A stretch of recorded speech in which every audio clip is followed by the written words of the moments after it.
শৰণ বুঢ়াগোহাঁই। মই এটা কবিতা আবৃত্তি কৰিবলৈ লৈছোঁ। কবিতাটোৰ নাম হয় হে সুন্দৰ। কবি কৃষ্ণ বৰষাৰ ৰাভান।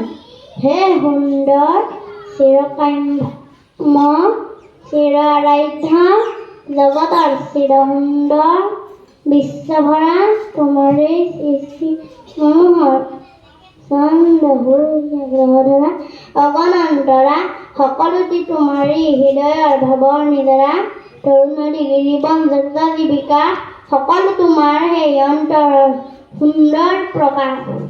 হে মহাগুণী হৰ গুণৰ হাৰ সৃষ্টিৰ কণত তোলা অখিল অনন্ত মহা শব্দৰ ঝংকাৰ উঠক ঝংকাৰী এই কোমলীয়া হৃদয়ৰ সূক্ষ্মতন্ত্ৰীতাৰ সেই ঝংকাৰ তোমাৰে মোহনীয় মধুৰ প্ৰস লাগি প্ৰকৃতিৰ শুননিত ৰূপৈ টোপাই জাগি নিদ্ৰা ভাগি মুঞ্জৰিত হৈ উঠে ফুলি তন্দাটো ৰাহি পাহি মিলি বিশ্বময় তোমাৰে বেদ মধুমণি নীৰৱতা দেউলৰ ৰুদ্ধ দ্বাৰ মেলি অজ্ঞানৰ মেলেৰে জ্ঞানৰ জেউতি জ্ঞানী। ধন্যবাদ।